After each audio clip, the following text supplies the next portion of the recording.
The U.S. administration signs a so-called Xinjiang Forced Labor Act. What is the record on the United States about modern slavery and what is wrong with this policy? And we'll bring you the first-hand experience of a UN officer who witnessed China's fight against extreme poverty in its rural areas. Welcome to The Point, an opinion show coming to you live from Beijing. I'm Li Xin.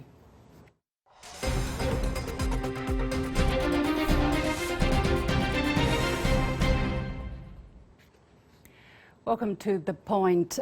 Is the U.S. in any position to judge others on forced labor? 150 years ago, the United States formally abolished slavery, and yet last month, at least 100 immigrant workers from Mexico and Central America were rescued from abject slavery-like conditions, media reports said. And that's probably just the tip of the iceberg. The last annual Global Slavery Index compiled by the Walk Free Foundation in 2018 said over 400,000 people could be trapped in modern slavery in the United States. So what's the U.S. record on forced labor when it's busy lecturing and sanctioning others over forced labor? What's the real issues behind the U.S. policy on Xinjiang? I'm pleased to be joined from the U.S. by Max Blumenthal, editor of the Grayzone news site, joining us from Washington, D.C. And here in the Beijing studio, Victor Gao, chair professor of Soochow University. Gentlemen, welcome to The Point. So during a press conference by the Xinjiang authorities last week, the spokesperson strongly rejected the notion that there was forced labor in Xinjiang while calling the United States a country of modern slavery. And we did a little bit of research. It's actually quite startling. For instance, according to a report from a three-part series, forced labor is more common in the U.S. than you might think. That agriculture is an area where forced labor happens all too often in the United States. Farm workers could only earn an average of $10,000 a year and lack some of the rights that other American workers are guaranteed. And that in the past 5 years, forced labor and human trafficking cases have been reported in all 50 states and Washington, D.C. Up to 100,000 people are trafficked to the United States for forced labor annually. And there are more statistics I can quote here, but Max, let me go to you here. How do you look at these data and what does that say about the scale of the problem in the U.S.? Well, before I talk about how the Xinjiang Forced Labor Protection Act developed and all of the statistical flaws and observational flaws in the bill, it's important to note that that bill, which was passed by U.S. Congress, may have been written on furniture that was produced by prison labor, specifically by a company called Uyghur, which supplies the U.S. Congress with furniture, including office chairs and desks. And I've obtained tenders from U.S. Congress which note that Congress is actually required to offer contracts to companies, including Uyghur, before offering them before allowing open bids. So basically a prison labor company that has been accused of enormous amounts of abuses, including exposing prisoners to toxic dust at its factories. You can go onto a website called Prison Legal News to find all of these details. This is supplying Congress with furniture. And actually, Uyghur was called in to supply Congress with new furniture after the January 6th riots. So there's an enormous, staggering amount of hypocrisy here, which is kept from the U.S. public. While reporting on the issue in the U.S., The Guardian said modern-day slavery was a long-standing issue in the U.S. Agricultural industry. A spate of media reports echo this, including the report series in 2017 that I mentioned earlier called From Farm to Factory, which ironically shines a light on forced labor in the United States' own cotton and garment industries. Victor, why is forced labor and human trafficking still rampant in the United States, and what's really driving it? Well, this is because the United States is really not protecting all the people in the United States.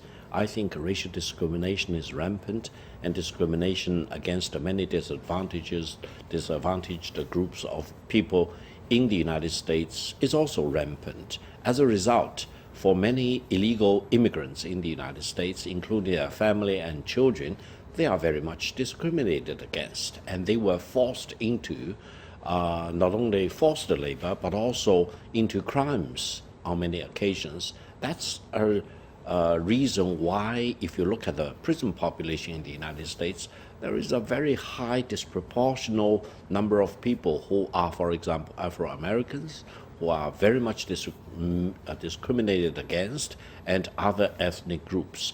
Therefore, the United States, rather than having a perfect record in forced labor, is really very notorious in this particular regard, and the authorities tend to turn a blind eye to the existence of this very serious problem. But what's even more egregious is the United States seems to forget its own very poor record at home and try to play an angel abroad, especially, for example, regarding the situation in Xinjiang Autonomous Region of China. This is the sickening part. Now, also allow me to mention one thing. This act, now signed into law in the United States, is an act against China. It's an act against the Chinese people, including it's an act against the Chinese Uyghur people, because it completely confounds the situation on the ground. Allow me also to add another point. This act is against the real essence of rule of law, because it institutes a presumption of guilt, completely overturning the true cornerstone of real rule of law, that is presumption of innocence. Yeah. So this is against the mega trend in the world, and I think it also reveals the true, real, ulterior motive of the United States in dealing with the situation in Xinjiang. Let's take a look at how this bill gradually developed and come into the form it is in today. Max, you said you were going to detail a little bit the process up to this point. Help us understand exactly how this bill came into being. Right. Well, at the beginning of the Trump era, as I reported for the Grayzone, one of the kind of set pieces for this bill took place at a plant in Xinjiang called the Hetian Taida plant, which was producing goods for a sportswear company in the U.S. called Badger. And Badger had conducted its own independent audit of that plant using the independent auditor that the U.S. apparel industry relies upon, which has been vetted by all of the, all various companies. They found that there was no forced labor at this plant. The plant was relying on rural Uyghur workers who had previously been destitute, who were mostly women who were able to gain a modicum of independence through their work when before they had no work. And the Workers' Rights Consortium and a group of U.S. government-funded supposed human rights groups posing as labor rights groups said that there would be no more independent audits. They demanded that this plant be shut down, and they began applying pressure to Badger using the World Uyghur Congress and other U.S. government-funded front organizations to provide testimonies, ignoring the actual audit on the ground. Ultimately, these groups forced Badger Sportswear to pay $300,000 to those Uyghur separatist organizations and to pull out of Xinjiang. And what happened in the end was all of those female Uyghur workers at this plant lost their jobs. They were fired. And Human Rights Watch, which participated in this campaign, admitted in its own internal filing, in its own internal documents, which I obtained, that from a workers' rights perspective, this was not a proper campaign because the workers were not provided any remediation.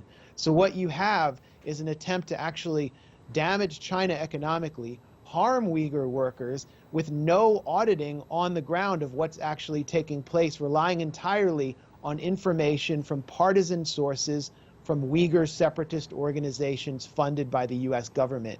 As Victor said, China and these companies themselves, and the company owners and the workers, were declared guilty before any case was ever established.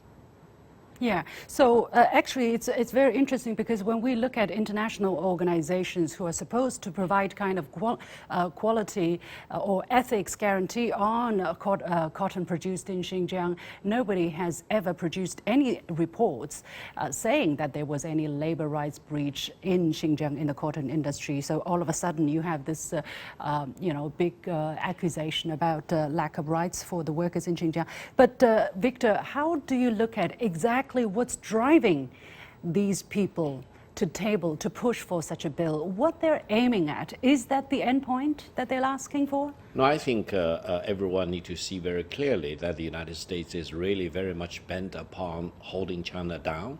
They are not happy that China is enjoying rapid, peaceful growth, and they are very much worried about China surpassing the United States as the largest economy in the world. Therefore, they are coming up with all kinds of devices, and they sometimes even talking about separating China into several pieces. And in this particular scheme, Xinjiang becomes a very important part of their separatism from China. They are also eyeing on other regions in China, like Tibet, like Inner Mongolia, you name it, in addition to China's Taiwan province. And originally, for the last several years, they spent a lot of time and resources trying to split Hong Kong away from China. Now, this is very, very dangerous because they refuse to recognize China as a sovereign country with its full independence, and they want to really get meddled and interfering in China's domestic internal affairs. And also, all these claims, especially this very, very dangerous theme of presumed guilt against Xinjiang, against all the people in Xinjiang, including the Uyghurs, is really hiding their true motivation, that is to hold China down. Now, how can anyone in China, including the 1.4 billion Chinese people, including the millions of the Uyghur people, how can we tolerate about this? This will achieve one result. That is, this will unite China as a country. This will really enable the Chinese people to see what is really this government in the United States up to. Yeah, Victor, some people might say, being an advocate of the devil here, are you sure that this is what the United States is going after by sanctioning cotton from Xinjiang, that they actually want to separate Xinjiang away from China? And you're talking about possibly other regions as well. Are you sure about that? Some people would ask. Well, this scheme is not interrupted. It has been cooked by several think tanks and government officials, military officials in the United States for quite a few number of years. They want to separate China into little bits of pieces, and in this scheme, Xinjiang is a very important part of that. After all, Xinjiang is the largest geographical unit, occupying more than 1.6 million square kilometers. So if they can achieve this, enjoying in their own fantasies, for example, then they will achieve, probably the lion's share of separating China into little bits of pieces. Now, we should always keep in mind, this is the exact design of the United States. Time is very limited. Let me go and get Max's view on this. What do you think the U.S. is really running after by signing these kind of policies? Well, first, they want to economically debilitate China. The American Association of Manufacturers had lobbied for this bill as well. Mining is mentioned. The U.S. is very worried about China mining rare earth minerals that will be used to produce electric batteries. So this is part of the great power competition and economic prosperity in a place like Xinjiang, where much of the population has been poor, will produce stability. And that runs counter to U.S. goals of destabilizing China on its frontier. The UN Security Council found in 2020 that one of the foremost terrorist groups operating in Afghanistan was the East Turkestan Islamic Movement with 1,500 members. This is the group that has carried out multiple mass casualty attacks inside Xinjiang. So now the U.S. has left Afghanistan. There is a security void. And in July, the East Turkestan Islamic Movement carried out an attack inside Pakistan, killing 9 Chinese engineers working on critical infrastructure and cooperation projects. So activating this kind of group is possible in the future. And if Xinjiang is economically debilitated and the population becomes restive again, well, that's a recipe for instability, which has consistently been a goal of the United States against any country that it's targeting. Max, one last question, but be really brief. Now, this is a bill that received bipartisan support. And if you ask, for instance, according to a recent survey, if you ask 1 in 5 Americans, when they think of China, they think of human rights abuse. So what is wrong with the accessibility to the right kind of information for the American public and for U.S. lawmakers, policymakers? Well, it's just, I mean, the policymakers haven't had access to the bill. Many of the bills against China aren't even published publicly. They mostly contain lots of disinformation. As I mentioned, there were no independent auditors or auditors, period, allowed into these factories. The Congress only hears from U.S.-backed separatist operations relating to Xinjiang or U.S.-backed assets relating to Hong Kong and places like that. What they basically see is a gigantic propaganda operation, and it has the effect of breaking dialogue between the American and Chinese people and fomenting a new Cold War, which is dangerous for humanity. And that's why I've investigated this and tried to expose the propaganda. Yeah. Well, the latest example was the Chinese ambassador Qin Gang's fireside talk with the U.S. journalists. None of the U.S. media present that day wrote anything about it to their readership. That shows the extent of the extent of the stone walls that China's messages is faced with. Anyway, we have to leave it there. Many thanks to Max Blumenthal, editor of the Grayzone news site, and Victor Gao, chair professor of Soochow University. We'll take a short break, and when we come back, my exclusive conversation with a UN officer on what he witnessed as extensive transformation in China's rural areas. Stay with us.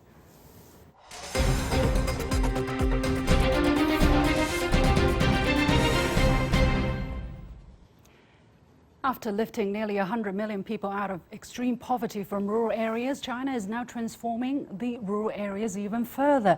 The revitalization means developing agriculture and improving the living standards of farmers.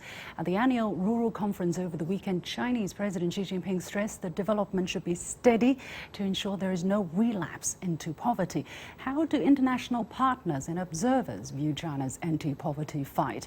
Matiel Machisil, country director in the Asia and the Pacific Division at the International Fund for Agricultural Development, or IFAD, has worked in China since 2014 and witnessed the remarkable changes.